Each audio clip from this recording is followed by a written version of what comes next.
আসসালামু আলাইকুম দর্শক, সবাই কেমন আছেন? তো আজকে নিয়ে আসলাম আপনাদের গবাদি প্রাণীর জন্য একটি বিশেষ গুরুত্বপূর্ণ একটা আলোচনা।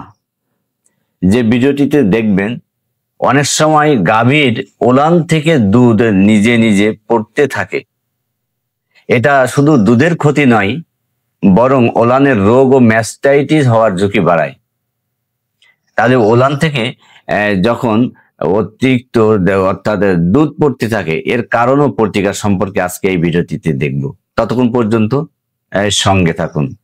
দুধ পড়ার প্রধান কয়েকটি কারণ হলো স্তনের মুখের পেশি ঢিলে হয়ে যাওয়া, অতিরিক্ত দুধ জমে চাপ তৈরি হওয়া, ওলান আঘাতপ্রাপ্ত বা সংক্রমণ হওয়া, দুধ দহনের অনিয়ম হওয়ার জন্য এটা হতে পারে, এবং ক্যালসিয়াম এবং মিনারেলেরও ঘাটতির কারণে এই দুধ ওলান থেকে পড়তে পারে।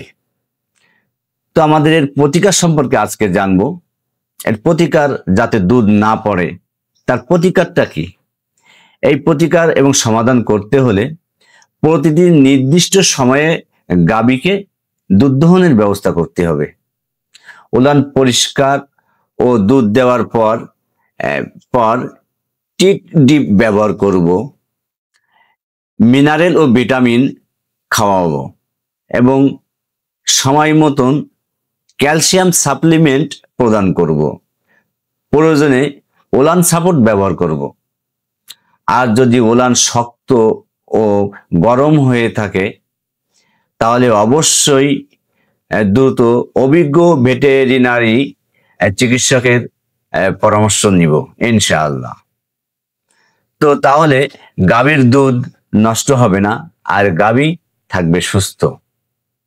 তো এই যে দুধ পড়ে যায়, অনেক সময় গাভী দাঁড়িয়ে থাকলে বা শুয়ে থাকলে অটোমেটিক দুধ পড়ে যায়। এর জন্য ভালো একটা ভিটামিন মিনারেল সাপ্লিমেন্ট আমি আপনাদের বলে দিতে পারি। সেটা হলো কেমটেরেস অপটিম্যাক্স পাউডার। হ্যাঁ, এই কেমটেরেস অপটিম্যাক্স পাউডার যদি খাওয়ান, ইনশাল্লাহ গাভীর দুধ পড়া অনেকাংশে কমে যাবে বা দুধ পড়া বন্ধ হওয়াতে সহায়তা প্রদান করবে।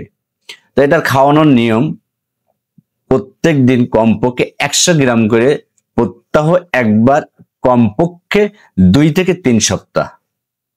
তো আলহামদুলিল্লাহ, আমার এই জাতীয় আরো তথ্যবহুল ভিডিও দেখতে আমার শাইন এডিএল চ্যানেলকে সাবস্ক্রাইব করুন। আসসালামু আলাইকুম ওয়া রাহমাতুল্লাহ।